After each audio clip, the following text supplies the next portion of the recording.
नमस्कार, मी लाघवी ओम सावंत बुलेटिन मध्ये आपलं स्वागत करते।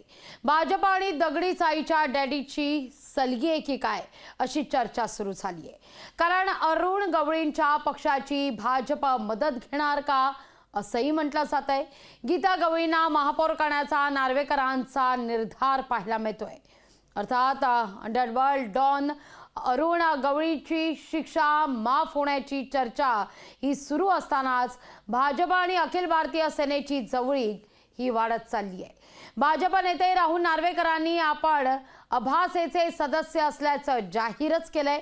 शिवाय गीता गवळींना महापौर करण्याचा निर्धारही व्यक्त केला आहे।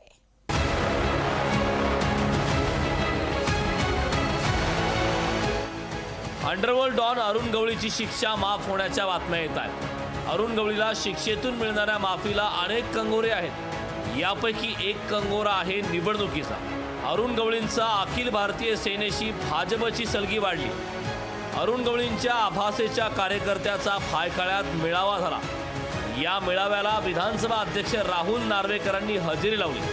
आपण अखिल भारतीय सेनेचा सदस्य झाल्याची घोषणा राहुल नार्वेकरांनी केली। अखिल भारतीय सेनेचा साथ मी कधी सोडणार नाही आणि त्या कार्यकर्त्यांना जे प्रेम गीताताईंकडनं आणि डॅडींकडनं मिळालंय तेच प्रेम माझ्याकडनं पही मिळेल एवढीच आपल्याला आज ग्वाही देतो। अखिल भारतीय सेनेच्या परिवारात आज एक नवीन सदस्य जोडला गेला आहे असं आपण समजा। राहुल नार्वेकर यांनी अरुण गवळी यांचा उल्लेख डॅडी असा केला। एवढ्यावरच ते थांबले नाहीत। गीता गवळी बहीण असून त्यांना महापौर केल्याशिवाय स्वस्थ बसणार नाही असंही नार्वेकर म्हणाले। आमच्या बहिणीला या भावाची साथ केवळ लोकसभेसाठी नाही तर मुंबईची महापौर होईस तोपर्यंत आम्ही देत राहू। भाजप हा सुसंस्कृतांचा पक्ष असा टेंभा मिरवतो, पण निवडणूक जिंकण्यासाठी आता भाजपनं अखिल भारतीय सेनेशीही सलगी केली।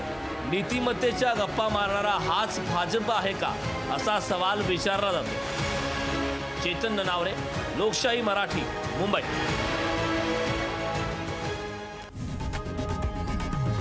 लोकशाही मराठी ऐका, पहा, जागरूक रहा। शरद पवार